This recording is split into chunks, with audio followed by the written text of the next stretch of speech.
Hi. ഒരു പുതിയ news കേട്ടതാണ്. എനിക്ക് നവ്യ നായർ തീരെ ഇഷ്ടമല്ല കേട്ടോ. പക്ഷേ നവ്യ നായർക്ക് ഇങ്ങനെ ഒരു ഇൻസിഡന്റ് ഉണ്ടായെന്ന് കേട്ടപ്പോൾ സങ്കടം തോന്നി. ഒന്നുമില്ല, 1,50,000 എവിടെ നിന്നെടുത്ത് കൊടുക്കൂ എന്നുള്ളതാണ്. തുള്ളിക്കുതിച്ച് നടക്കുന്നവർക്ക് കാശുണ്ടായിരിക്കുമായിരിക്കും, എന്തായാലും കൊടുക്കട്ടെ.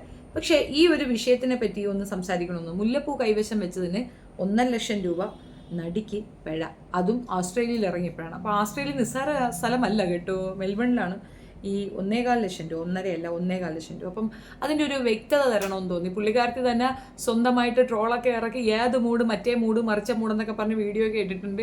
അതിൻ്റെ താഴെ വന്ന കമൻസ് ചിരിച്ച് മരിക്കാനുള്ളതുണ്ട്.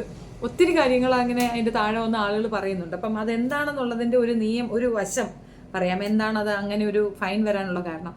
മുല്ലപ്പൂ ചൂടിക്കൊണ്ട് കേരള സാരിയും എടുത്തുകൊണ്ട് മെൽബണിലേക്ക് ഒരു യാത്ര പോവുകയാണ്. അവിടെ വെച്ച് പുള്ളിക്കാരത്തേക്ക് എയർപോർട്ടിൽ ഫൈൻ കിട്ടുന്നു. അതിൻ്റെ റീസൺ അതിനകത്ത് തന്നെ ഒരാൾ എഴുതിയിട്ടതാണ്. അത് ഞാനൊന്ന് എടുത്തുകൊണ്ട് വരാം. ആഷിഖ് റഹ്മാൻ എന്ന് പറയുന്ന ആളാണ്. മേ ബി പുള്ളിക്ക് സെയിം എക്സ്പീരിയൻസ് ഉണ്ടാകും. ഓസ്ട്രേലിയയിലേക്കുള്ള വിമാനയാത്രയിൽ മുല്ലപ്പൂ കൊണ്ടുപോകാൻ സാധിക്കാത്തത് പ്രധാനമായും ബയോസെക്യൂരിറ്റിയുടെ നിയമങ്ങളും യാത്രക്കാരുടെ സുരക്ഷാ കാരണങ്ങളും കൊണ്ടാണ്. ബയോസെക്യൂരിറ്റി ആ പുള്ളി പറഞ്ഞതിൽ വളരെ വലിയൊരു കാര്യമുണ്ട്. പണ്ടൊക്കെ നമ്മൾ ബസ്സിൽ യാത്ര ചെയ്യുമ്പോൾ ഗൾഫിൽ നിന്ന് വന്നവരൊക്കെ ഈ മുല്ലപ്പൂവിൻ്റെ സ്പ്രേ അടിച്ചുകൊണ്ട് കയറും. അതുപോലെ ഒരു തലചുറ്റൽ വേറെയില്ല.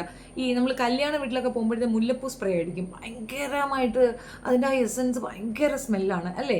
അതാണെന്ന് തോന്നുന്നു. അതാണ് ഈ ഒരു റീസൺ. അപ്പോൾ അതിനകത്ത് കുറേ കാരണങ്ങൾ പറയുന്നുണ്ട്. ഒന്നാമത്തെ കാരണം, കൃഷിക്കും പരിസ്ഥിതിക്കും അപകടം. മുല്ലപ്പൂ പോലുള്ള പുതിയ പൂക്കളിൽ ചെറു കീടങ്ങൾ, പൂപ്പൽ, രോഗാണുക്കൾ തുടങ്ങിയവ ഒളിഞ്ഞിരിക്കാം. ഓസ്ട്രേലിയയിൽ ഇത്തരം രോഗങ്ങൾ ഇല്ലാത്തതിനാൽ രാജ്യത്തിൻ്റെ കാർഷിക സുരക്ഷയ്ക്ക് വലിയ ഭീഷണിയാകും.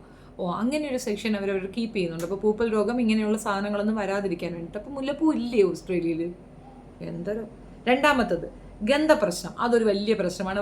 വളരെ വലിയ പോയിന്റാണ്. മുല്ലപ്പൂവിൻ്റെ മണം വളരെ ശക്തമാണ്. അടച്ചിട്ട വിമാനത്തിനുള്ളിൽ അത് ചിലർക്ക് അലർജി, ശ്വാസപ്രശ്നം, തലവേദന പോലുള്ള ബുദ്ധിമുട്ടുകൾ ഉണ്ടാക്കാനിടയ്ക്കും. ആപ്റ്റാണ് കേട്ടോ. എനിക്കും അങ്ങനെ സെയിം ഫീലിംഗ് ഉണ്ട്. ഈ മുല്ലപ്പൂവിൻ്റെ മണം ഭയങ്കരമായിട്ട് കുത്തലടിക്കും. അതുപോലെ നമ്മളിപ്പം കല്യാണത്തിനൊക്കെ പെണ്ണുങ്ങൾ ഒത്തിരി ഇത് ഇട്ടുകൊണ്ട് നിൽക്കുന്ന കണ്ടിട്ടില്ലേ? അപ്പോഴും അങ്ങനെ തന്നെയാണ്. എങ്ങനെ അവരത് ഓവർകം ചെയ്യുന്നത്? ഇത്രയും മണവും കൂടെ അങ്ങോട്ട് കേൾക്കുമ്പോൾ പിച്ചിക്ക് ഇത്രയും സ്മെല്ലില്ല. പക്ഷെ മുല്ലയ്ക്ക് ഒരു ഭയങ്കര തീവ്രമായ ഒരു കുത്തൽ മണമുണ്ട് എന്നുള്ളത് വാസ്തവം തന്നെയാണ്. അപ്പോൾ അതിൻ്റെ കാര്യമാണ്. 2, ക്വാറന്റൈൻ നിയമം. ഓസ്ട്രേലിയയിൽ എത്തുമ്പോൾ എല്ലാ സസ്യവും പൂവും ഡിക്ലെയർ ചെയ്യണം. സാധാരണയായി ജാസ്മിൻ ഫ്ലവർ പോലുള്ളവ പിടിച്ചെടുക്കുകയോ നശിപ്പിക്കുകയോ ചെയ്യും. പ്രത്യേക അനുമതി ഇല്ലെങ്കിൽ അതിനാൽ ബയോസെക്യൂരിറ്റി, യാത്രക്കാരുടെ സുരക്ഷ എന്നീ കാരണങ്ങളാൽ മുല്ലപ്പൂ വിമാനത്തിൽ അനുവദിക്കാറില്ല. പക്ഷേ പുള്ളിക്കാരി ഉടനീളം ഈ മുല്ലപ്പൂവും വെച്ചുകൊണ്ടുള്ള സർക്കസ് ആയിരുന്നു. അപ്പോൾ അതിൻ്റെ പേരിൽ ഫൈൻ കിട്ടിയെന്നാണ് പറയുന്നത്. ഒരാൾക്ക് ഫൈൻ കിട്ടുന്നത് സന്തോഷമുള്ള കാര്യമൊന്നുമല്ല. പക്ഷേ സ്റ്റിൽ അത് അങ്ങനെ ഒരു മിസ്റ്റേക്ക് ചെയ്യാതിരിക്കാൻ അതൊരു നല്ലൊരു ഇൻഫർമേഷൻ ആയതുകൊണ്ട് മാത്രമാണ് ഞാനത് വീഡിയോ എടുത്ത് ചെയ്യുന്നത്. നവ്യ നായർക്ക് കിട്ടിയത് കൊണ്ട് ഇതെല്ലാവർക്കും മനസ്സിലായി. ഇൻഫാക്ട് ഇത് അറിയുന്ന ആരെങ്കിലും ഉണ്ടായിരുന്ന ഒരു അവയർനെസ് കൊടുത്തിരുന്നെങ്കിൽ ഇങ്ങനെ ഒരു അബദ്ധം പറ്റില്ല. ഒരു ചൊട്ട് മുല്ലപ്പൂ തലയിൽ ചുറ്റിയത് കൊണ്ട് വന്ന ഒരു അബദ്ധം. 1,400,000 നഷ്ടമെന്ന് പറയുമ്പോൾ അസാധ്യ പൈസയല്ലല്ലോ. ഏതായാലും നഷ്ടം ആക്കട്ടെ. അതിന് മുമ്പുള്ള കുത്തിക്കഴപ്പെന്ന് പറഞ്ഞുകൊണ്ട് ഒരു വീഡിയോ ഇട്ടിട്ടുണ്ട്. അത് ഞാനിവിടെ ചേർത്ത് വയ്ക്കുന്നുണ്ട്.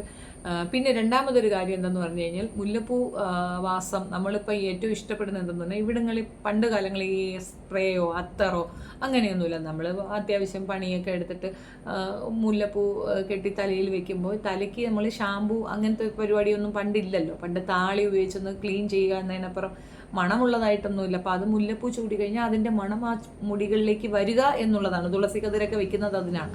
അപ്പോൾ അതൊക്കെ തുളസിയൊക്കെ തലയിൽ വെച്ച് കഴിഞ്ഞുള്ള പ്രയോജനം എന്ന് പറഞ്ഞാൽ പേൻ ശല്യങ്ങൾ ഒഴിവായി കിട്ടും. അങ്ങനെയൊക്കെ ഉള്ളതാണ്. അപ്പോൾ ഓരോന്നിനും ഒരു കാര്യകാരണങ്ങളുണ്ട്. മെൽബണിലുള്ളവർക്കൊന്നും ഇങ്ങനത്തെ പ്രശ്നങ്ങൾ ഉണ്ടാവത്തില്ല. പോയിന്റ്, അവർക്കൊക്കെ ഷാമ്പൂ ഉണ്ട്. അതുകൊണ്ട് മുല്ലപ്പൂ ഒന്നും ചൂടേണ്ട ആവശ്യമില്ല. പിന്നെ നമ്മളെ ട്രഡീഷണൽ ഡ്രസ്സാണല്ലോ ഈ കേരള സാരിയും മുല്ലപ്പൂ എന്ന് പറയുന്നത്. പ്രത്യേകിച്ച് ഓണത്തിനോട് ആഘോഷമായിട്ട് ചെയ്യുന്ന ഒരു കാര്യമാണ്. അത് അവിടെ നിരോധിച്ചു എന്ന് കേൾക്കുന്നതിൽ എനിക്ക് ഭയങ്കര കൗതുകം തോന്നുന്നു. How comes? മലയാളികളില്ലാത്ത രാജ്യമാണ്. മലയാളി ഉണ്ടെങ്കിൽ മുല്ലപ്പൂ വേണം എന്നുള്ളത് തന്നെയാണ്. ഏതായാലും ഈ ഒരു വിഷയം അറിഞ്ഞതിൽ ചെറിയ സങ്കടമുണ്ട്. പക്ഷേ വാട്ട് ടു ഡു? കൈയിരിപ്പ് കൊണ്ടാണെങ്കിലും അല്ലെങ്കിലും കിട്ടിയിട്ടുണ്ട്. ഏതായാലും അവരത് ലൈറ്റായിട്ട് എടുത്തിട്ടേ ഉള്ളൂ. അതുകൊണ്ടാണ് അങ്ങനെ ഒരു റീൽസ് എടുത്ത് പബ്ലിഷ് ചെയ്തത്. ആ റീൽസിൽ വ്യക്തമായി പറയുന്നുണ്ട്, എന്നെ ട്രോളാൻ ഞാൻ മാത്രം മതി, വേറെ ഒരു തെണ്ടിയുടെ ആവശ്യമില്ല എന്ന്. ഏതായാലും ഇത് ട്രോളാണോ അതോ വിഷമം കൊണ്ട് എഴുതിയതാണോ എന്തോന്ന് അറിയത്തില്ല. അധികാരികൾ ആരെങ്കിലും ഉണ്ടെങ്കിൽ അവർക്ക് ഇങ്ങനെ ഇതൊരു ട്രഡീഷൻ്റെ ഭാഗമാണെന്ന് പറഞ്ഞുകൊണ്ട് അവർക്ക് എന്തെങ്കിലും ഇളവുകൾ കൊടുത്തിരുന്നെങ്കിൽ നന്നായിരുന്നു. അല്ലെങ്കിൽ ഒരു ഹ്യൂജ് എമൗണ്ട് ഫൈൻ ഇനത്തിൽ പോകുന്നത് ചിന്തിക്കാൻ പോലും. ആരുടെ പൈസ പൈസ തന്നെയല്ലേ. നിങ്ങളുടെ അഭിപ്രായം കമൻറ്റിൽ രേഖപ്പെടുത്തുക. മുല്ലപ്പൂ ഇഷ്ടമുള്ളവരും കമൻറ്റിൽ പറയുക കേട്ടോ. താങ്ക്